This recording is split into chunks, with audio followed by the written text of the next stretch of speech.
Hey guys, Anisu here. In today's video, we discussed all the patch changes about IO.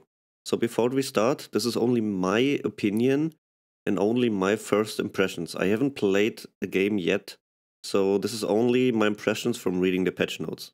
So the healing transfer of IO's tether got changed a little bit. We got 5% more healing in the early game, but we got 10% less healing once we maxed out the tether. So for the general healing build where we max tether first, this is obviously a little bit of a nerf, but I don't think it's too bad. This basically allows us to get more value out of every region like tangos and salves at level 1, which I think is a huge deal. It basically buffs up IO's strong laning stage even more. And then let's be honest, once we hit level 7 and we max out the tether and we get Holy Locket, does the 10% really matter that much? Like, from my experience, usually we overheal people anyway. Like, if we use Locket once, your tether partner is full anyway. So, this is still a nerf to the mid and late game healing of IO, but I don't think it's that big of a deal, especially with the other changes that we are discussing soon.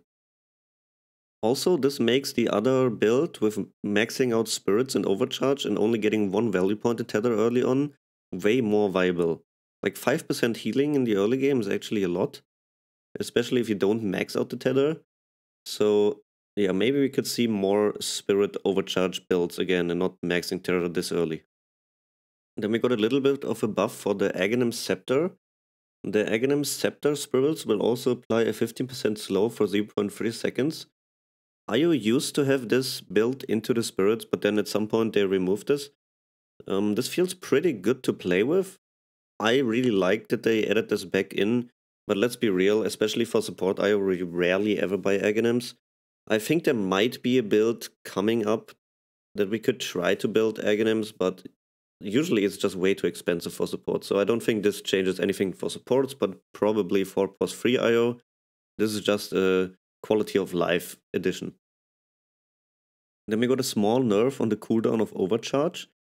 The cooldown got increased by 3 seconds, which is a lot early on, but at level 4 Overcharge is still the same. So this is basically just nerfing the stats build of IO where you only take one value point in Overcharge.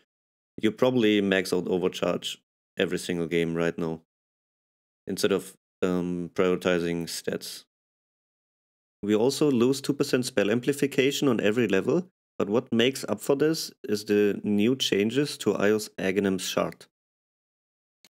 So the Aghanim Shard will now increase the overcharge spell amplification by 10% and also granting IO 10% spell lifesteal. And additionally, it makes it possible to share your spell lifesteal with your tethered partner. This is just crazy.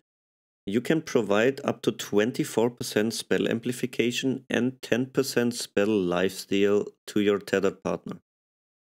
I want to be honest, I don't think the spell lifesteal onto yourself is that big. Like, even if you hit the upgraded spirits with the talents, you like onto everyone, you only heal up for 80 or 90 damage, which is not a lot. But providing the spell lifesteal for your partner, maybe like a Bristleback or a Lunar, a Gyro, is a huge deal, especially with 10% more spell amp than before. Like we can provide 25% more magic damage for your partner. This is so crazy. Just imagine a Luna ulti with 25% more damage and additional spell lifesteal. Like, this is so crazy. This is probably one of the most broken shards in the game right now. Also, it is possible to buy this shard at 50 minutes, which is basically 25% earlier than you could buy it before. So there should probably be a lot of combos that you just buy an early shard and you just buffer up the damage of your teammate like crazy. I really like this change. I will definitely miss the tether stun. Like, I really enjoyed the tether stun. Maybe we'll get it back at some day. But right now we completely lost the ability to stun with tether. But I think this definitely makes up for it. Like, this is still a really, really huge buff to IO. Lastly, there's also talent changes. For the level 10 talent, we can now choose between 4 health regen, which is still the same, or 15 attack damage to tethered units. So basically we don't get the 30 damage that we had before for ourselves, but we can provide bonus damage to our partner. I think this is a really great addition, especially for support IO. It's a little bit of a nerf for core IO for sure, but a lot of the time core IOs took the health talent anyway, so it's not that big of a deal. But if you farm with like a Lunar or a Medusa, and you have a good game and you think you don't need this much heal, you can just provide additional damage so your partner farms faster. I think this is great. For the level 15 talent, we got either 45 Spirits Hero damage or 6% Tether movement speed. I think both of those talents are a great addition to the mid game of IO. We had the Spirits Hero damage at level 20 before, but this was just way too late. So now we can actually have impact again with the buffed up Spirits.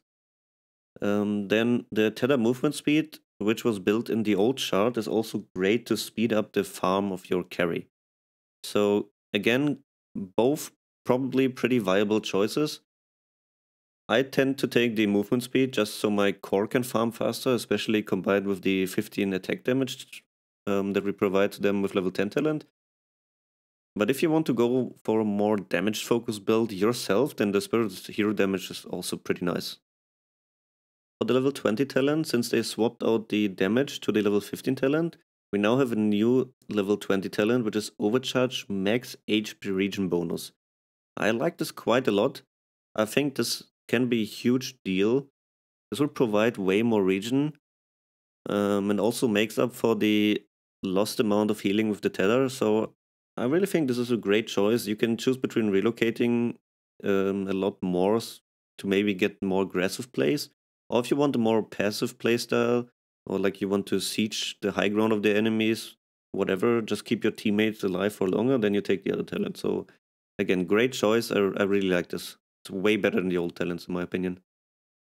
For the level 25 talent, we also got a new talent. It is 400 health to your tethered partner. Before this was 900 health for ourselves. Now it's additional health to our partner. This makes IO a little bit more squishy, but I think it is a great addition if the enemies have a lot of burst and they just try to burst down your carry. I think this is a great addition. Like, IO is about buffing up your teammate, and both of the old talents were just buffing up yourself, and now you actually have the option to buff up your teammate even more, providing 400 health. The other level 25 talent is probably still better in most situations, but I like the option to have 400 health. I tried this out in demo lobby, and right now, you don't heal the 400 health right away. Like, you will provide 400 health, but the health still stays at the same value that you had before. So you basically need to heal up the 400 HP before your tethered partner gains them, if that makes sense. I can assume that this is like a bug, and it probably gets changed, but right now this is how it is. So if you take this and you tether to someone, you have to heal them up for them to provide the 400 HP bonus. So overall, I think those are great buffs to IO. I really enjoy all of the changes. The hero will probably be a little bit different now, but I think this is great. Like, you have more value to provide to your partner in terms of more damage, more movement speed without needing to buy the shard.